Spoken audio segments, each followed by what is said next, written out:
Cloud. Okay, now we're recording. Please go ahead. The screen is yours. Okay, thank you for the invitation. Thanks a lot. And just to begin with, I'm giving some apology that I made the slides at the last moment, and I'm in my home, so my daughter might run around and come anytime. So that kind of disturbance is possible. Okay. So what I'm going to talk about is this entropy current for high derivative theories of gravity. So let me start with the motivation, which is, I think, known. It's like an old problem. Nothing, the problem is not new in any sense, but let me start with the motivation anyway. In Einstein's theory of gravity, black holes are interesting physical objects that possess thermodynamic properties like entropy, energy, and temperature, etc. And these thermodynamic quantities turn out to be purely geometrical in black hole metric and satisfy the laws of thermodynamics. For example, entropy is the area of the black hole horizon and geometric construction, and temperature is the surface gravity, etc. So it leads to the belief that these objects, meaning these black holes, are actually macroscopic manifestation of large collection of some microscopic states. And in special cases, these microstates have been constructed, counted, and count does match with the gravity calculation of entropy in appropriate limits. Now, in any UV complete theory of gravity in its low energy limit will typically generate higher derivative corrections to Einstein's theory. And black hole solutions continue to exist in these corrected theories. But now it turns out that we need to re-identify the entropy with geometry because the horizon area no longer satisfies the laws of thermodynamics in presence of higher derivative corrections to equations of motion. So in this paper, World and Ayer have given a construction of geometric entropy, which is called, it's named as world entropy, that satisfies the first law relating to nearby stationary black holes. They further have some generalization to dynamical situations also, but it's not the complete story. They themselves have said it. And we still do not have a completely general proof of second law involving arbitrary dynamics of black holes, though we do have proofs for special cases. So this actually set up the motivation so the for the whole set of work. Can, So clearly, can sorry, I ask something? yes. When you say arbitrary dynamics of black holes, what do you mean by that? uh, Arbitrary. Okay, what in our work, what we will be doing is uh, in our work, what we'll be doing is much less than the arbitrary dynamics of black hole. But to begin with, here in this basic philosophical sentence, by arbitrary I means arbitrary, just arbitrary, anything involving even the merger of black holes and so on. If that is what you have in mind, arbitrary means just arbitrary. But in our work, what I'll be presenting eventually, it's a very special type of dynamics, not arbitrary. Okay. Uh, does that answer? Yeah, I can understand now. Yeah. Thank you. Okay.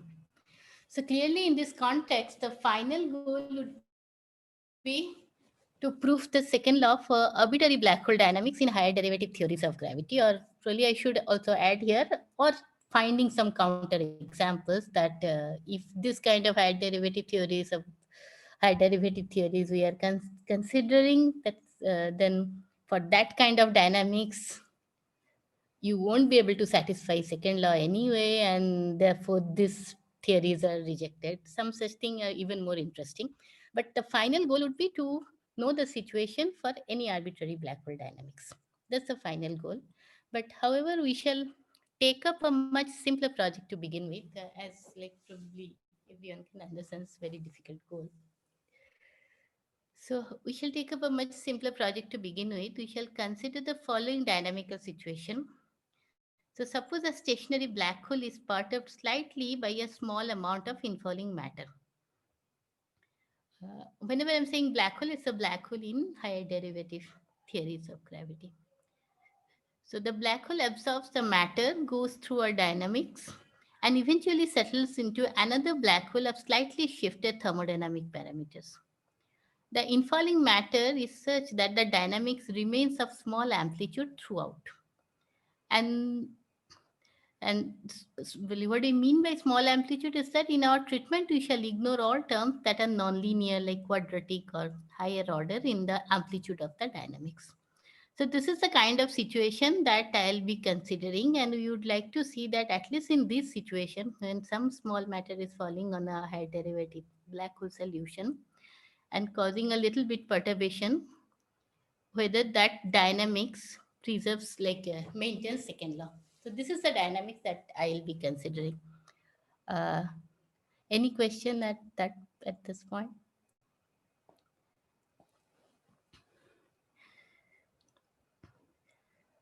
So for the type of black hole, dynamics we described before, like just now, we would construct an entropy density, which I'll call JV here, and a special current JI with the following properties.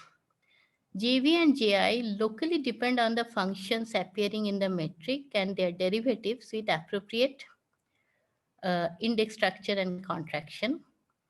And in stationary situation, integration of JV over spatial slices of the horizon reduces to the expression of world entropy and JI vanishes.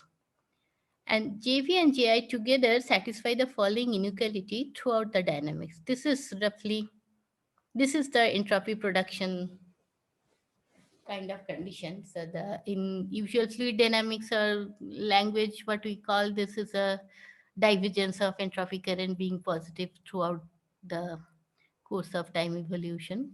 If this equation looks similar to that, though it's not the same, so our goal would be to construct this kind of a thing, a JV and a JI, which satisfies this set of laws. And they are locally constructed out of horizon metric functions. So purely gravity, there is no dual description or anything being considered here. And here this del V is the affinely parameterized null generators of the horizon. Del I is at the spatial direction along the horizons. And H is the determinant of the induced metric on the spatial slices, like constant V slices of the horizon. V is the affinely parameterized null generator. It would have been nice to have a diagram here, but without the diagram, just let me know if it is okay.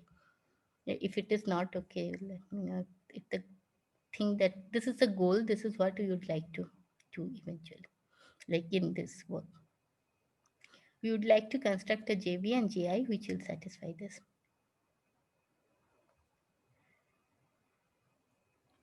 So the strategy is the following. So the proof of second law in gravitational setup, even for black holes in two derivative Einstein gravity, is a bit roundabout. So schematically, it goes in the following way. So suppose this curly EVV, which is the VV component of the equations of motion, and that's the thing that we analyze to prove the second law. So this curly EVV is some EVV minus TVV, where EVV is the part of the equation of motion that involves only metric, and TVV is the matter stress tensor that includes the contribution of all other fields, and also matter, some like curvature matter coupling kind of terms also included in TVV. But we'll assume that TVV satisfies, and at least in two derivative gravity, it is just assumed. Here also we'll assume that TVV satisfies the null energy condition, which says that TVV is greater than equal to 0. And then the next step, this EVV is cast in the following form. This minus del V at this thing, and plus some nonlinear terms in amplitude, which are ignored. And therefore, this EVV equal to TVV basically says that del V of this particular quantity is negative definite, because we have a minus sign here. Is this steps clear?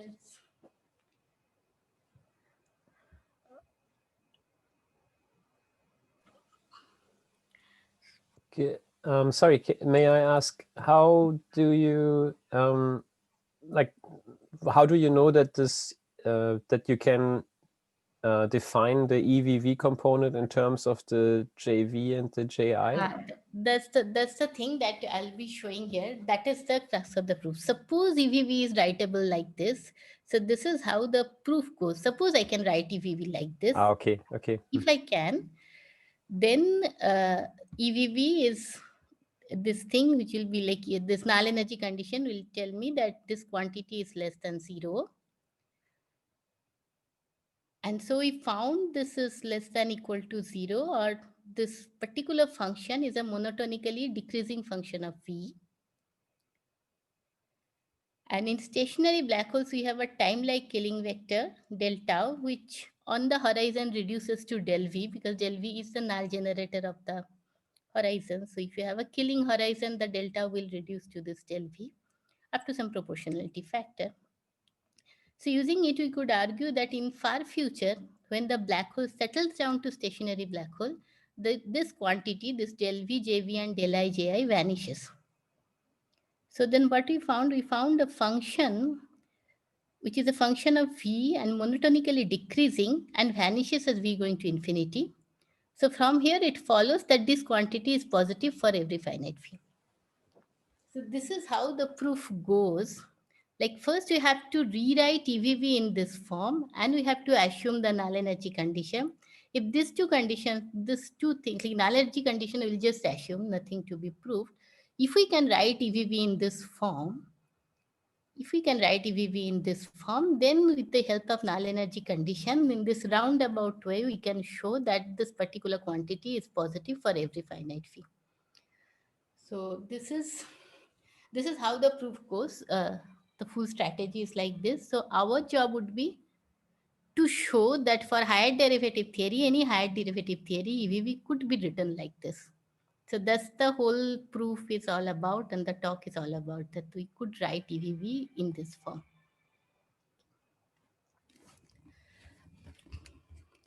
But just to point out the fluid context, it's a little different from how we prove this kind of things in fluid dynamics. Fluid dynamics, we directly prove this kind of a divergence is positive definite. We don't show that it's a monotonically decreasing function along some direction, and therefore, and vanishes at infinity, and therefore it is positive definite. So this way of proving gravitational thing is this is how it's a bit unsatisfactory, but this is how it works even for two derivative gravity. So background for our work. So the key tricky step here is to cast EVV as this form. Okay. In two derivative theories of gravity, this strategy is followed everywhere. Like in all proofs, whatever I have read so far about this gravity, entropy, positivity, and second law, this is a strategy that has been proved, that has been used. The singularity theorem, caustic, all these things seems like actually in terms of equations, this is what it is doing. Okay. But in two derivative theories of gravity, this follows simply as a consequence of Raychaudhuri equation for null congruences. So here in two derivative theory, this EVV is just RVV, the VV component of Ricci tensor. And if you explicitly calculate RVV, you will see that RVV is proportional to this del V square of square root H, where H is the determinant of the induced metric on spatial sections, plus nonlinear terms. So here we identify JV with the square root H, entropy density being the area density. And it follows that for black hole in Einstein gravity, total entropy is the integration of square root H, which is the area of the spatial sections of horizon. Okay. So in Einstein gravity, it works out like this. And in fact, if you take any fixed higher derivative theory of gravity, some specific theory, you can simply compute what the EVV is, and you can check whether it is true or not. So in a given theory, you can check it, and it happens to be true. So there is nothing to prove. Like it's just an explicit brute force calculation. But what we try to do to show some using some argument, we'll show that for any higher derivative theory, this will happen. Okay. So in higher derivative theories, EVV will have higher derivative corrections apart from this just Ricci tensor part. Now the challenge is to show that EVV will have the desired structure for any arbitrary higher derivative corrections. Now in this paper, Aaron Wall, based on some symmetries, of the horizon geometry, argued that almost all the terms in EVV could be expressed as this. There was no JI, he didn't need it. And he said that he could express it just del V square of some JV. However, this argument does not work for very few special terms in EVV. And it turns out those special terms where this argument do not work are the ones that are responsible for entropy in stationary black holes and therefore are relevant even for the first law. So this is the background how we get into the problem. We saw this thing and we wanted to explore these special terms. So as argued in this paper, this Aronval's paper, he said that since these terms are responsible for equilibrium entropy, we know that they must work out in the end. Because if they don't work out for second law, he can show that even the first law will break down. So therefore, then he didn't worry about those terms. He said they must be working out, so let's not worry about them. And then he worked for all the other terms and where he could show this thing and no current there. But we explicitly computed this term, these special terms, in the special case of 4 derivative theories of gravity. As just now I said that if I have a given theory of gravity, you can just compute EVV and check whether it's working or not. And we have seen that all the anomalous term in EVV that cannot be cast as del V square JV, like just with an entropy density, could always be rearranged as some del V of del IJI. So then it seems that at least for this anomalous term, there exists a current and there has to be a current. Only then everything will fall in place unless we take that current into account. So we look for a general argument to show that for any higher derivative theory of gravity, this thing will happen. Okay, I missed the minus sign here. Okay. Having a minus sign is not a big deal. If you don't have a minus sign, you just take it inside. You put a minus sign and put another minus sign. So we look for a general argument to show that for any higher derivative theory of gravity, this way EVV could be written. And okay, for the convenience of presentation, here we often ignore factors of square root h, though they are important if you really want to get the correct result. But just for the sake of argument and the mechanism of how it is happening, these things are not so important. The square root h could be ignored, so I have ignored it. So now we shall outline the key steps in our proof. But before that, so far everything is okay. This is basically a story kind of thing, like how we got into the problem. You please stop me if there is any question.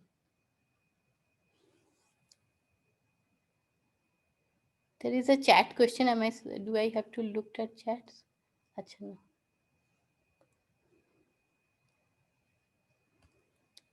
So now we shall outline the key steps in our proof. Sorry, to clarify, this was just, I posted your slides, a link to your slides in the chat, and I'll keep an eye on the chat. Oh, there's a question actually by Daniel. I see. So what am I, do I have to do anything? I'll just hear the question or do I have to do anything? Yeah, he's about to ask, I think. Yeah, so I agree in the 2 derivative case that this quantity is the entropy because of its relation to the horizon area. But in higher derivative theories, how you're calling it the entropy current. Is there some reason it's the entropy current and not just some current that is, positive definite? It's a question that why in 2 derivative theories we don't have a current. Is that the question? No, sorry, I don't know if I'm loud enough. I'm asking why you're calling it the entropy current in higher derivative theories. Why I am calling. Okay, in 2 derivative theory, if you just work out, you won't see any current. There's no special component. You will have just a JV. So that just from explicit working out, you could see. And in higher derivative theory, if you just work out, at least for 4 derivative theories, we have seen the current. And now we have an argument that it will be there for higher derivative theory and will be there only from 4 derivative onwards. In 2 derivative, it won't be there. I mean, the entropy has a particular thermodynamic interpretation. And I agree in the 2 derivative case that this current you find is related to the usual thermodynamic entropy current. But in higher derivative theories, I mean, is this current related to some thermodynamics of the black hole? Is that obvious? The current is not related. In two derivative, there is no current, the way I'm saying. Ah. In the gravity, is just the entropy density. And current is not, uh, I can't see this current vanishes. The way the construction works, we can just clearly see the current vanishes whenever it's a stationary situation. Whenever there is a killing, the del V becomes proportional to the killing vector, the current vanishes. So therefore, in any stationary situation, the current is not there. It's there only during dynamics. And if you integrate it over or want to calculate the total entropy, it's not there. So in the first law, for example, where usually you take an integration over the cross-section, spatial cross-section, and find out between two stationary situations, this current will not enter. So you won't see the current there. So the current is there only during dynamics. So it appears only if you want to look at second law. And also if you want to look at second law in a local version, like if you are claiming that the entropy in every point of the horizon, a dynamical horizon, the total entropy is increasing. The entropy density is increasing. If you're looking at that fashion only, then this current is there. If you're integrating it and calculating that net evolution of the total entropy, then this is a total divergence term and will go away if it's a compact surface, a compact horizon. If it's non-compact, then depending on boundary conditions, something will happen to it. So current is the current is there only for higher derivative theories, and in this way of looking at it, it turns out. So I would say that it's there only for higher derivative theory. First of all, that comes from explicit computation. So it's only for higher derivative theories. And the second thing is, just one second. And the second point is that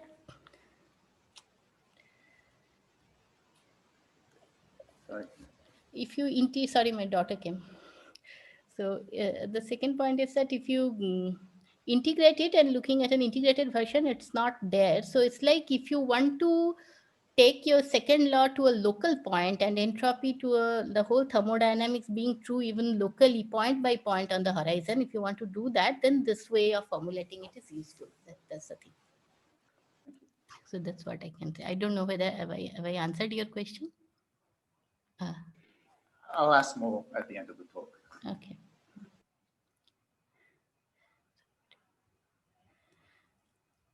Okay, so now I'll come to the key steps in our proof. So as I said, the key thing is that I have to write EVV in this form. That's my goal.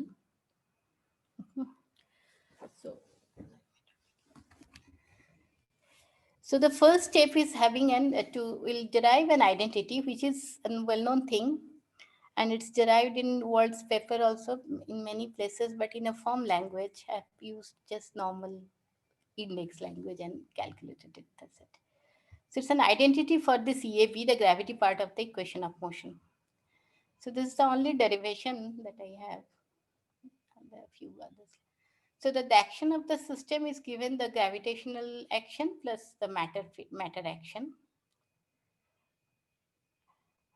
And gravitational actions involves only the metric. And EAB denotes the gravity part of the equation of motion. So what would that mean? That the variation of this gravitational action, square root GL gravity, is EAB equation of motion times the variation of the field, because this is a gravitational part. So by definition, metric is the only field here, plus some total derivative term. Okay. Make the total derivative term minus later. Okay. Now suppose the infinitesimal shift delta that we are considering here is generated by the Lie derivative L xi along some vector xi. Since S gravity is a scalar under general coordinate transformation, so this thing, the variation of the square root G L gravity will just be this. This del dot xi, this term is basically the variation of square root G, and xi dot del is the variation of L gravity Lagrangian density because of the change of its argument. So the variation of this gravitational action is just this, the integrand. And if I substitute it here in this equation, we'll get the following. This side is a total derivative is equal to EAB L xi of GAB, because delta is generated by L xi. And same total derivative term with z, and delta g is replaced by L psi of g. And then, okay, from here to here, there is again a sign change. There will be some sign errors in my slide, sorry. So now I have substituted what is L psi of GAB. And after substituting it and doing some total manipulation, like taking the total derivative outside and taking inside, I could rewrite this equation in this fashion. It's a divergence of something. So far, it's just identity. I'm not using equation of motion, nothing. Like I'm not setting that equation of motion is equal to 0. So it's for any xi and any ZAB, this thing is true. I can write it like this, which is equal to xi b, then del A EAB. This nabla AAB, this term is a divergence of an equation of an divergence of a tensor which you have generated by variation of the action with respect to metric. So therefore, this term is identically 0. And this I have written the reason also, but I'm not going through it. So in the end, this is an identity that we had derived for EAB. Is just this, that this quantity, this 2 EAB is the equation of motion times xi b for any xi b, then xi a times L gravity, and this theta a, which is the total derivative term you have while varying the equation of, to get to the equation of motion. This quantity divergence of this is identically 0 for any xi and any metric. Okay. So this is the key equation that some little bit processing of this we'll be using to finally get the EAB and the component that we want to process. So is this derivation roughly clear? So I'm just using the fact that it's a diffeomorphism invariance of the Lagrangian and action that leads to this equation. It's basically the conserved current because of the diffeomorphism symmetry of the action. So it's a conserved Noether current. Now Noether charge for diffeomorphism. This is named Noether charge, though it's not really the charge, maybe potential or something. So there is a theorem that states that whenever we have a conserved current CA, locally we could always construct an antisymmetric tensor CAB whose divergence equals to CA. So if del A CA equal to 0, this implies that locally I can always write CA as del B CAB, where CAB is an antisymmetric tensor. CAB is equal to minus CBA. So here we have found that this thing is identically 0. So therefore it follows that this particular quantity, I can write it as del B QAB for some antisymmetric QAB constructed out of the metric and the vector xi a. Now this QAB is nothing but the dual means a Hodge dual of the Noether charge as described in IR World paper 1993. They called it a Noether charge Q. It's the same thing. Just I have computed it this way. That finally leads to the construction of world entropy. So this is an identity that I have derived for equation of motion. It's a very well-known identity. And the final result of step 1 is the following. This is the step 1 of our proof deriving this identity. That will contract this EAB with another xi a and we'll get this equation. It's the same equation. The free index also have contracted with another xi a. And this is the key identity involving the gravity part of equation of motion that we shall analyze to get the desired result. So this is one identity. It's the derivation of this that I have presented, but in the end, this is the identity that we have to remember. Theta is the total derivative term we get while varying the action. Q is the Noether charge that corresponds to that. Is called Noether charge that corresponds to this conserved current. Okay. So any question so far? This is the step 1, this particular equation, the step 1 of our proof. And now we shall set up a new coordinate system adapted to the horizon, which we shall use to analyze this equation. And then we shall use a symmetry of this system. In fact, the same symmetry that has been used in WAL 2015 to determine the structure of each of the term in RHS for a special choice of xi. So this each of the term will use some symmetry of my equation of the coordinate system, and we'll analyze each of this term in the RHS of the equation, and the LHS will become this EVV, the thing that we want. This symmetry-based analysis will show the desired structure for the special component of special component EVV. Now I'm coming to the step 2, which is the choice of coordinates.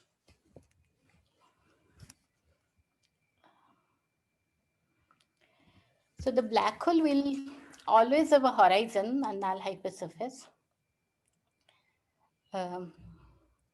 So we shall first set up a coordinate system on the horizon. So our coordinate system will be very much adapted to the horizon. So it will assume that there exists a null hypersurface in the system, which is the horizon.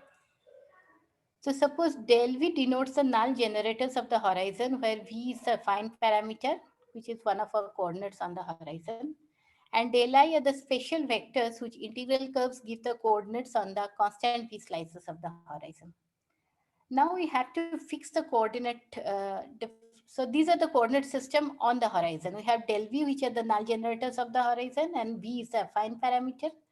And then del I, which are the special vectors, which will be intersecting the del V's, and whose integral curves gives the coordinates on the constant V slices of the horizon. So this way we have completely set up one coordinate system on the horizon. And now we have to fix the coordinate that defined away from the horizon. To measure the distance away from the horizon. So we'll choose another set of affinely parameterized null geodesic del R shooting off from the horizon at a particular angle. And this shooting angle is fixed by the condition that del R will make an angle, some angle with del V, so that del R del V inner product becomes 1 and del R del I inner product becomes 0. Then integral curves of del R with R being the affine parameter, is the coordinate away from the horizon. And along each of these geodesic, the origin of the R coordinate is chosen at the horizon. So R equal to 0 will be my equation for the horizon according to my coordinate system. So here what I'm saying, that is some completely geometric way I'm setting up the coordinate system, and it shows that you can always do that. Whenever we have an horizon, we'll have the del V null generators, we have the del I spatial vectors there, and you can shoot off another set of null geodesics from them with making a particular angle with these things, and that will give us the coordinates. So that will set up a coordinate system.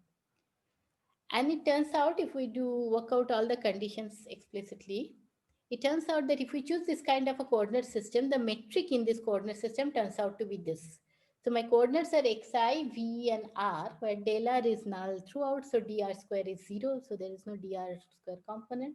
And rest of the matrix is this kind of a structure. 2 dv dr r square x plus 2r omega I dv dxi, and some hij dxi dxj. The horizon is at the hypersurface r equal to 0, and you can check that there it becomes a null surface. The induced metric on any r equal to constant hypersurface is given by the following thing. Let me just drop the dvdr term. And clearly this metric becomes singular at null hypersurface r equal to 0, because these two terms drops out at r equal to 0. The metric, and that's okay because r equal to 0 is a null surface. So metric is not, induced metric is not well defined there.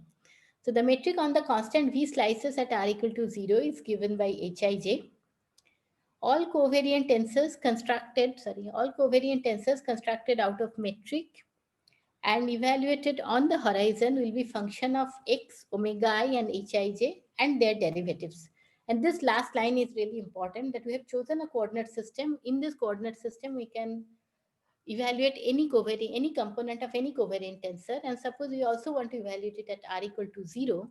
If I set r equal to 0, all of them will be functions of x, omega I, hij, and their derivatives, del r derivative, del v derivative, and del I derivative. And it is important to note that there is no way explicit factors of v or r or xi could come here. This we will be using in our proof, that if we evaluate any covariant tensor on this metric and evaluate it at r equal to 0, we can't have any explicit factor of v on xi. We'll have only these functions and their derivatives. So these are like the data of my construction. So this is the coordinate system. It would have been nice to have a diagram, but we don't at the moment. Is it? Please let me know if it is not clear.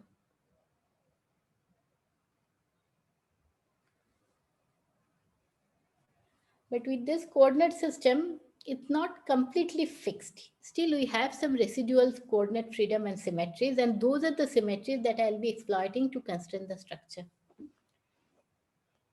So our choice of the metric does not fix the coordinates completely.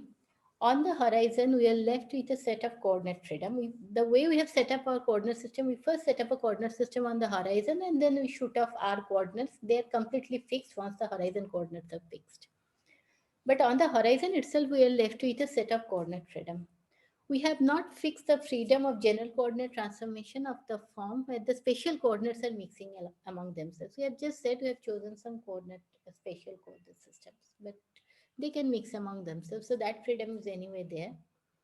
And we could redefine the affine parameter v as v going to some v tilde, which is like scaling the v parameter independently along each null geodesic, and also shifting the origin.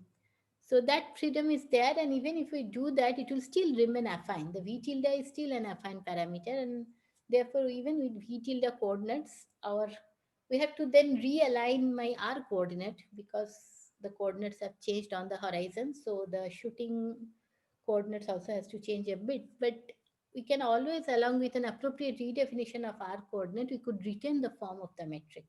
So these kind of coordinate freedoms are the residual symmetry of my system, which is still there. Redefinition of xi is taken care of by making all analysis manifestly covariant. For example, converting all partial derivatives to di, which is a covariant derivative with respect to hij. So everything is written in terms of in a covariant manner with respect to hij. If we do that, the symmetry is automatically taken care of, the xi mixing.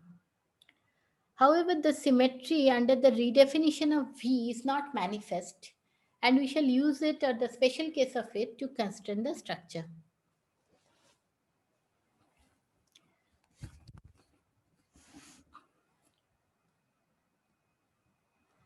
So boost symmetry and boost weight. So this special case that we are going to use is called boost symmetry or boost weight of the thing. It's named as boost for some reasons which I'm not explaining in the talk. So this is my metric. A special case of V reparameterization that we shall consider is V going to lambda V, R going to R by lambda, and where lambda is a constant. We can clearly see if we do that in this metric, all the terms remain invariant. V goes to lambda V, R going to R by lambda, and lambda is a constant, so this will get cancelled here. Here R square and dV square, they'll get cancelled. R, dV, dxi, always R and dV are paired up, so they will cancel. So the metric will have the same structure overall. So, and under this transformation, the partial V will go to 1 by lambda partial V, partial R will go to lambda times partial R, and covariant derivatives with respect to hij will again go to covariant derivatives, so that is not going to change. And the functions appearing in the metric, you will see, since all the factors of R are always cancelling the dv's, under this particular scaling, this omega I, x and hij will remain invariant. So their arguments will change, but apart from that, they will not change. They will not be scaled in any way. So under this transformation, the derivatives transform this way. This x and omega I and hij, their arguments have changed, but they have not changed. So this is the way they are transforming. And why are we looking at this transformation? Because as I said in the beginning, that in this metric, we would like to evaluate this EVV, theta, all that key equation, every quantities in LHS and RHS, we would like to evaluate in this kind of, in this coordinate system. And as I said, if you want to evaluate that equation on horizon, my building blocks will be this x, omega I, hij, and this derivatives. So these are my building blocks. In terms of them, I'll be evaluating all covariant tensor. And we want to use the symmetry, v going to lambda v and r going to r by lambda, to constrain the structure of all those tensors.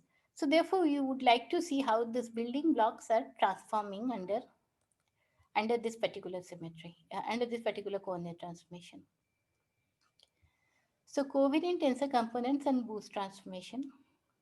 We know how a component of a covariant tensor transforms under any coordinate transformation. So if T is some particular component of a multi-index covariant tensor, under this V parameterization, it will transform as lambda to the W and T arguments being changed. And where you'll see this boost weight W is the number of lower R indices plus upper V indices minus the upper R indices and lower V indices. Is this thing clear? It follows from this transformation. Any lower V index will transform like this del V. Any lower R index will transform like this partial R, and the upper V and upper R will transform exactly the inverse way. So therefore, in a T, I've suppressed all the index structure, but it has many indices. It's a particular component of a multi-index covariant tensor. So it will have many V, I, R indices. But the boost weight under this transformation, the scaling transformation, the total weight it will transform is basically the number of R indices and number of V indices it has in upper and lower thing. Because I indices do not change under this transformation.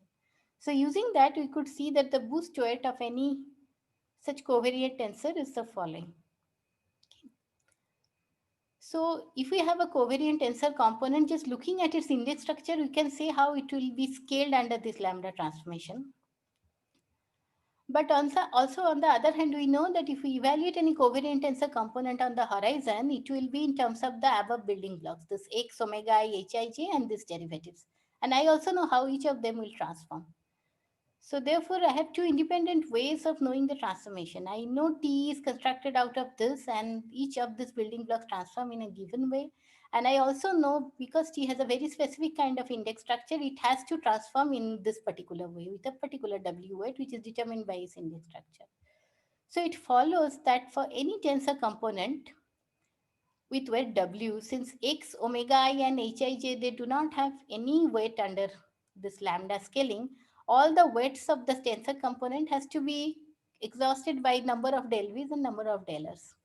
So it turns out that this W, which is the weight of this tensor, will simply be the number of partial R's minus the number of partial V. So this is one information here, how a covariant tensor will transform and how it will. So this will tell us that a given covariant tensor, once we know its index structure, I know how many what would be the difference of the number of partial R and the number of partial V that is there. So these are the kind of things that I'll be using to constrain the structure of EVV. And the second thing, the stationarity and boost transformation, it turns out that in our horizon adapted coordinate system, the condition of stationarity implies that R and V dependence of the functions x, omega I, and hij must be through the product of RV. So if you are in a stationary black hole solution, then x and omega I and hij will not be independently depend on R and V, but it will be through the product RV.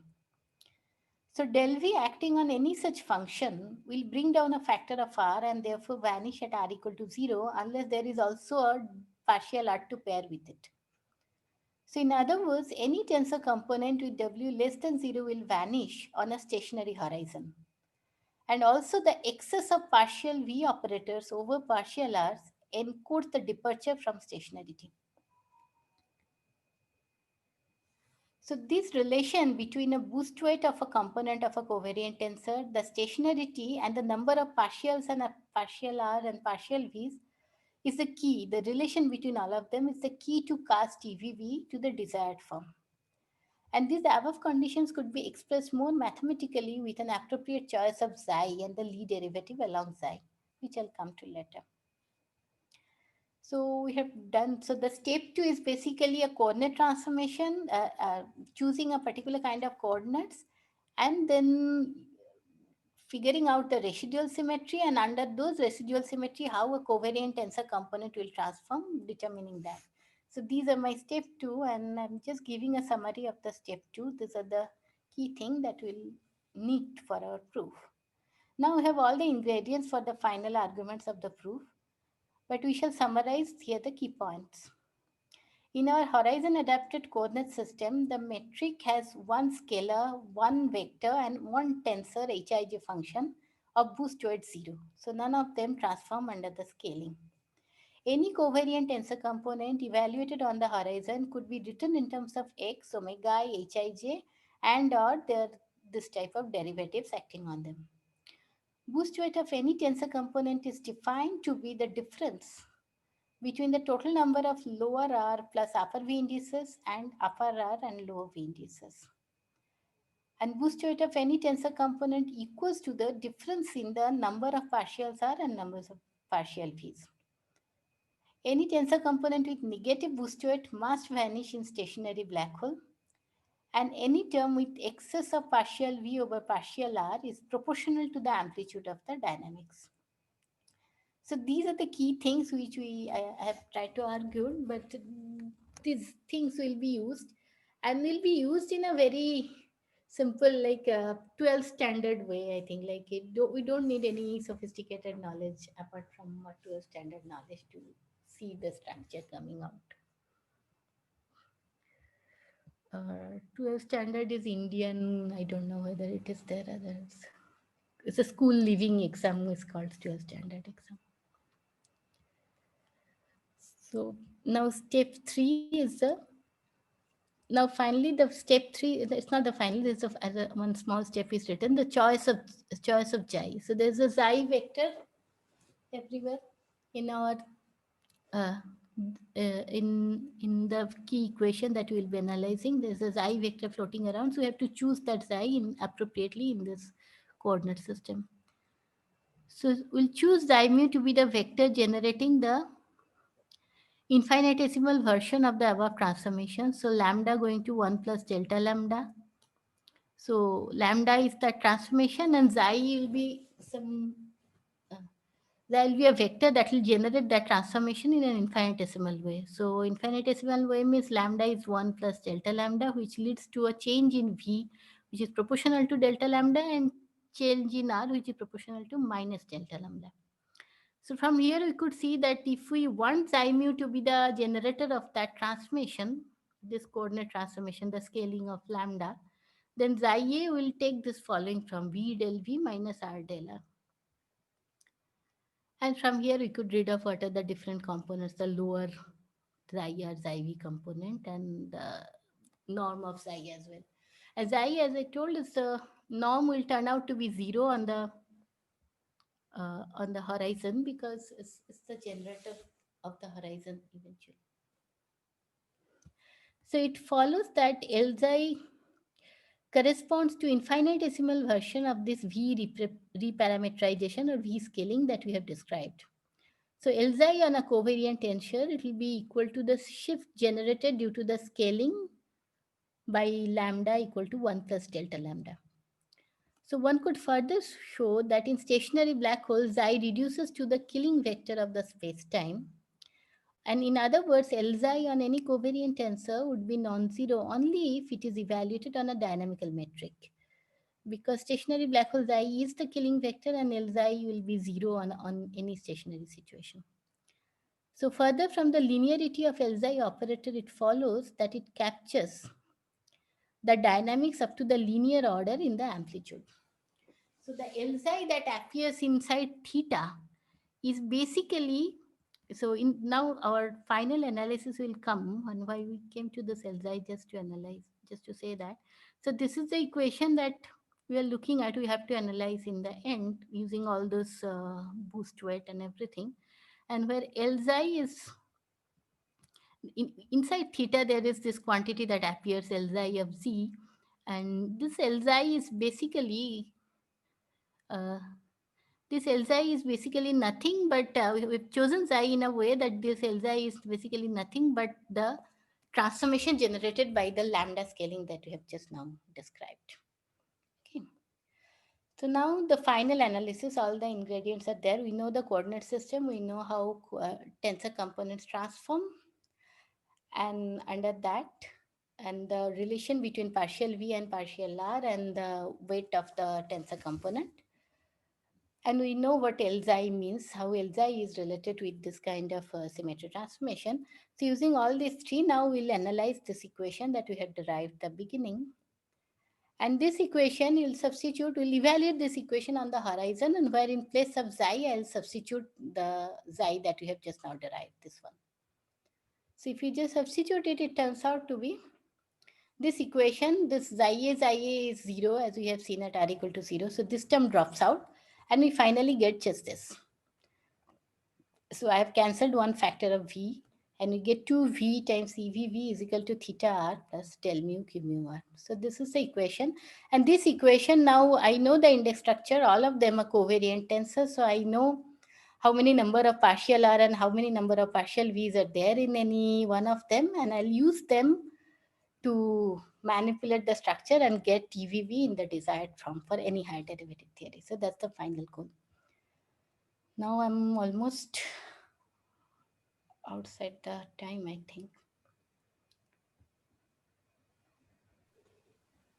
Yeah, you have some more.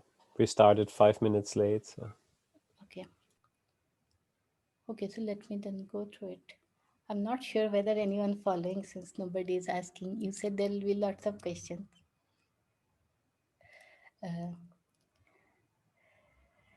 now. So now I'll substitute it here.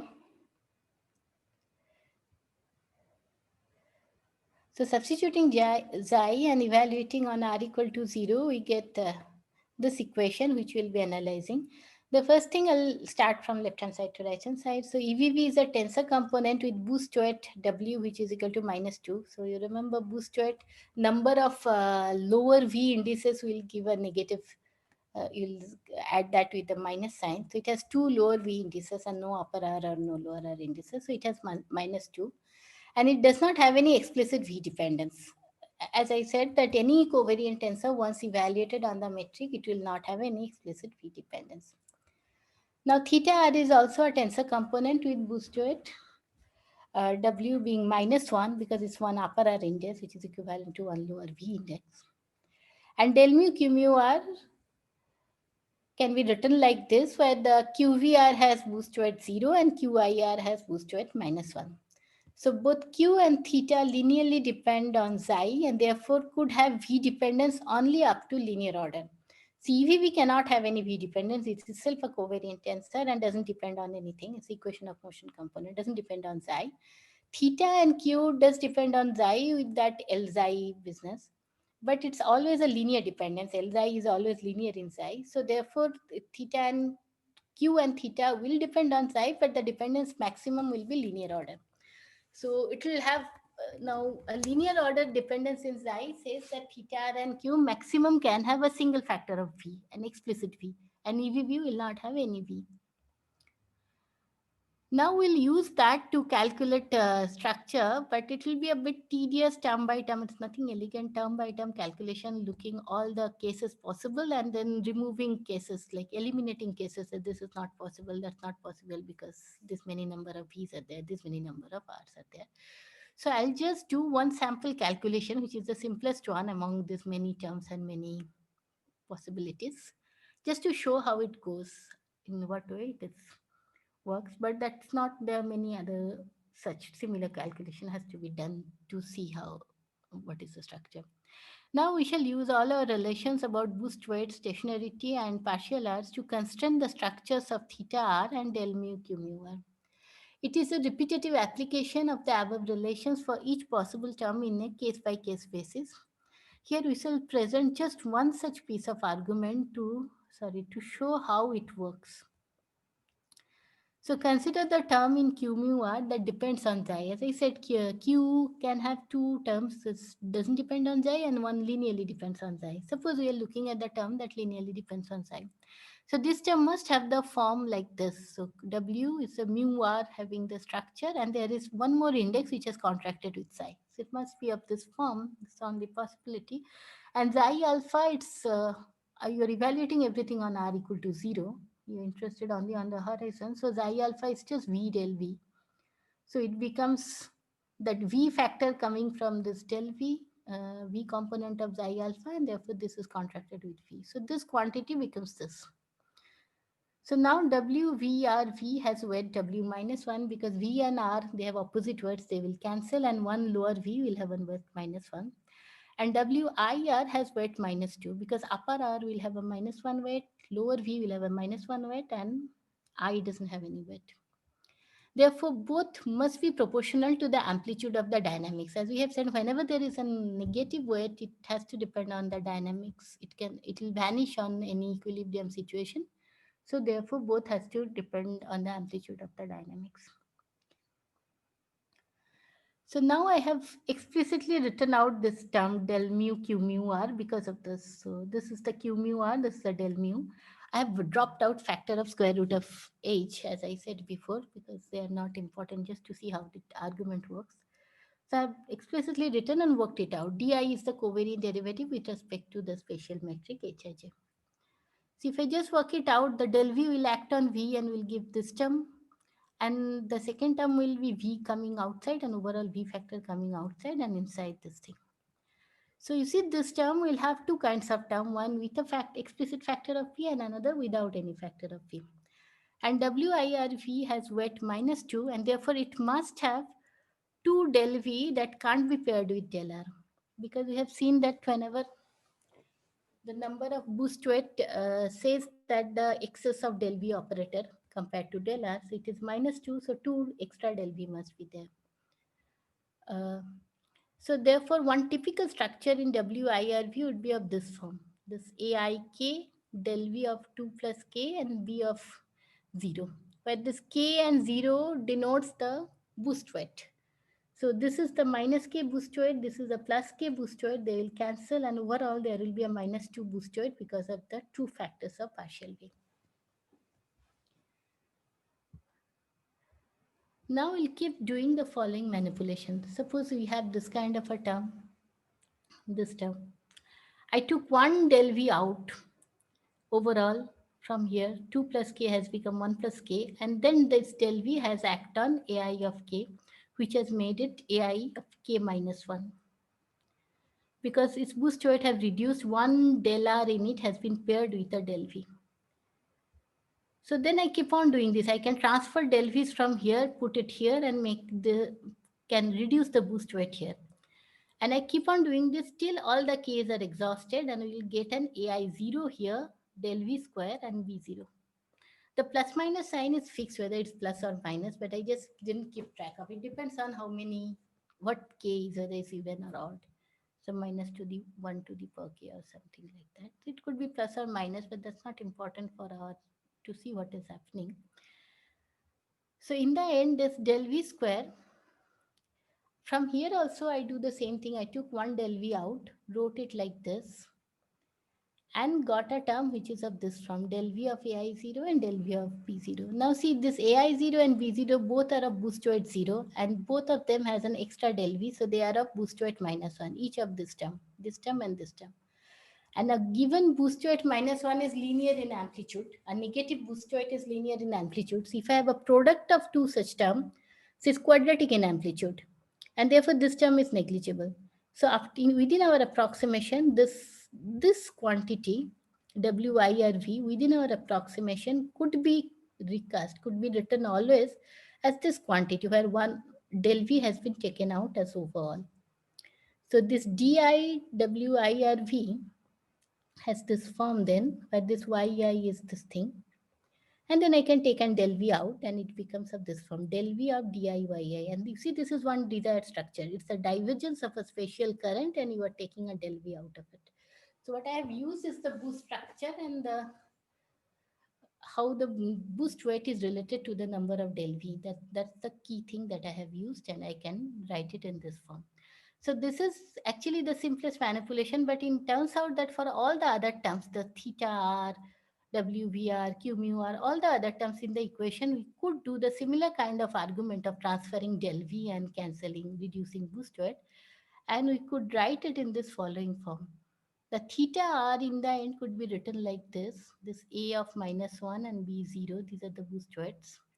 And del mu Q mu r could be written in this form, WVVR, and this part I have just now analyzed.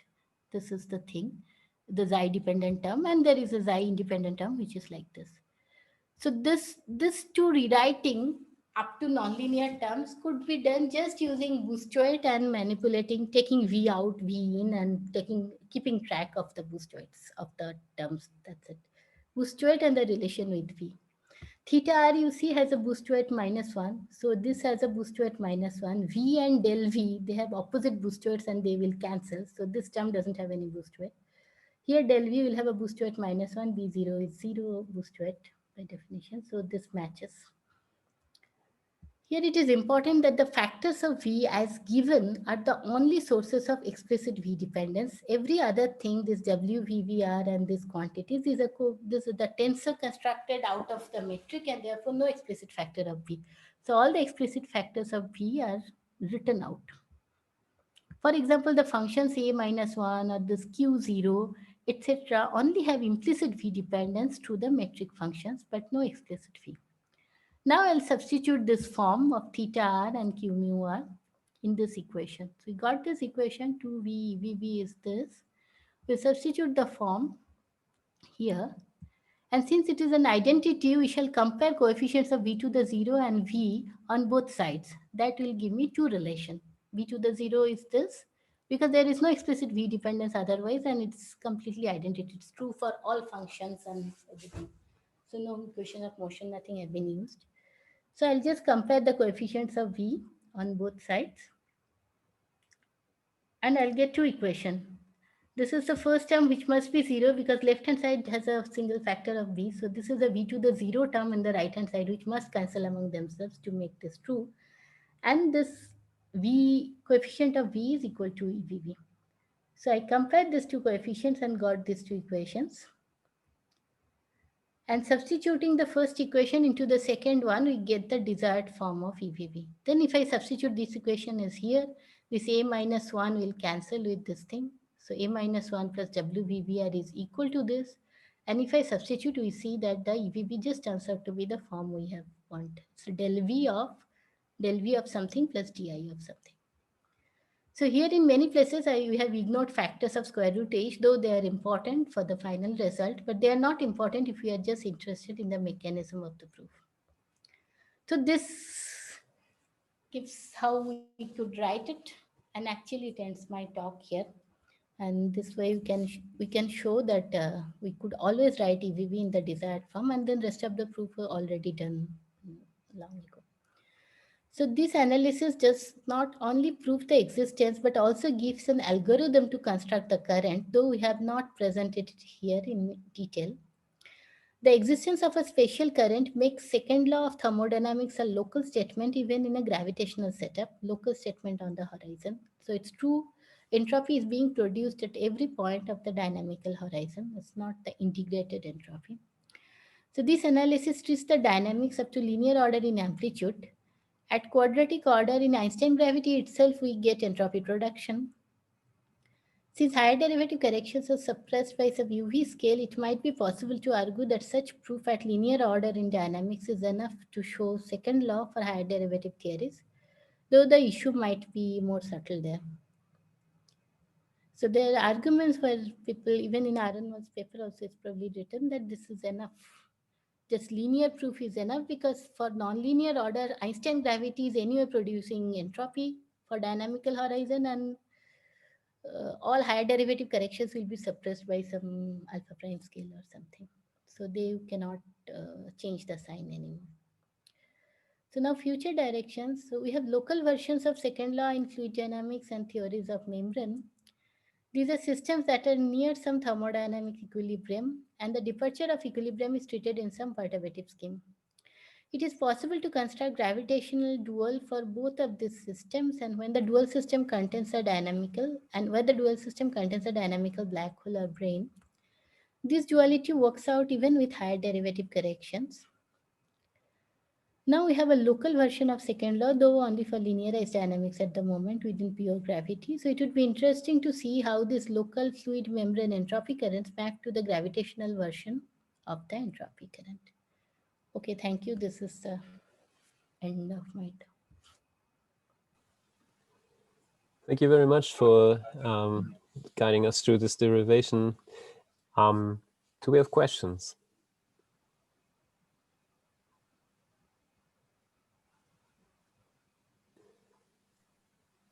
I can start with a simple one, to some extent connecting to what I think Daniel was asking earlier.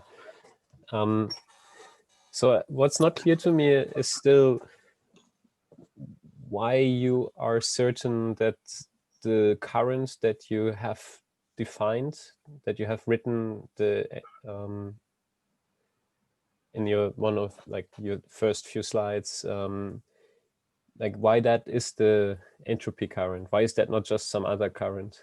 Like how can you identify this as the entropy current?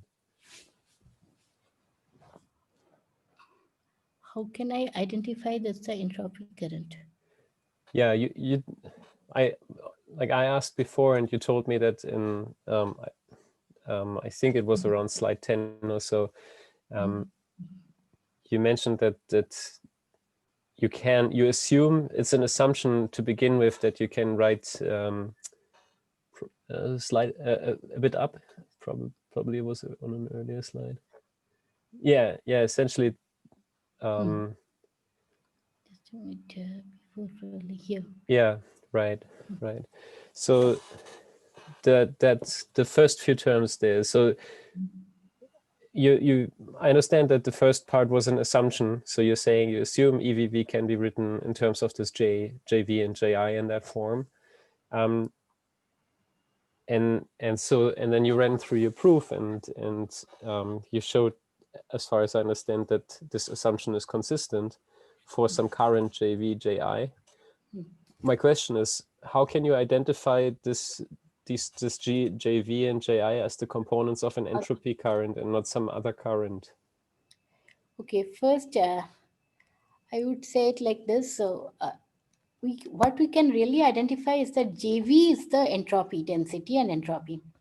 Okay, so that part I have that part I have not proved here, but JV actually reduces to world entropy and then satisfies the first law. So this is how even in two derivative gravity you identify something to be entropy. How do you identify horizon area to be entropy?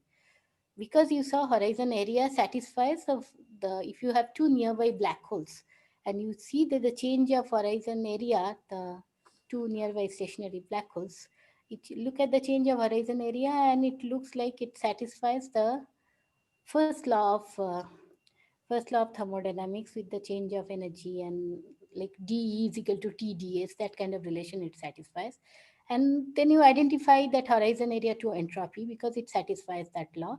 And then you say that, okay, you look at it in a dynamical situation and you see it is increasing. So therefore it must be entropy. So that's how entropy is identified in two derivative theory. In higher derivative theory, if you that in horizon area does not work, but Wald has given a construction where you identify something to be the entropy because it satisfies the first law. So you basically construct the first law and you see what quantity you can construct on the horizon that will satisfy the first law, and you say that is entropy. Okay. So that's how this JV is identified with entropy. Now, that particular definition of entropy, world entropy, has been constructed only using first law, which is relating to equilibrium, nearby equilibrium black hole solutions. So first law relates them in a very simplest way. So that way you have defined some entropy, but you always have the freedom to add to the entropy any dynamical corrections. You can add to entropy anything that is that will vanish on equilibrium, but you can add to it, because in dynamical situation you don't know what the entropy is. There's not even well defined, so you can add anything to it, and that's how this JV is constructed and corrected. So the goal is you construct something which will always be positive definite and will satisfy second law, and that will vanish in equilibrium, and therefore it will not hamper the construction of first law. So these are the two things you first assume. Yes. It's just so I understand. So may I phrase this as this is what you have worked with is one definition of like a near equilibrium entropy current, one possible definition. These entropy currents are not defined in it's not defined. They vanish in equilibrium. They're just zero. Equilibrium situation is known. Yeah, so as you said, you can define, if I understand correctly, you can define different trapped surfaces in order to relate them to some entropy measure. So I think you used the words, it's like the entropy is not uniquely defined out of equilibrium, right? So entropy is not uniquely, yes, that's what I'm saying, yes. Okay, good. So in that sense, I was just paraphrasing that this is what you've shown is one current, one entropy current. What I have shown is one entropy current, but it turns out that at least that very leading order, it's pretty much unique. Okay. Nothing else will work.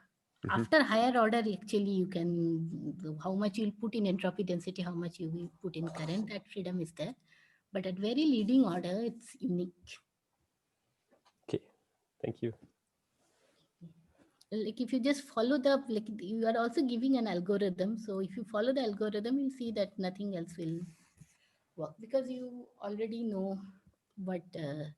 So it's basically one extension of entropy density out of equilibrium that will satisfy second law. And if you want to extend the entropy density that way, you have to add a current also. Otherwise, things will not work. And that current is this one.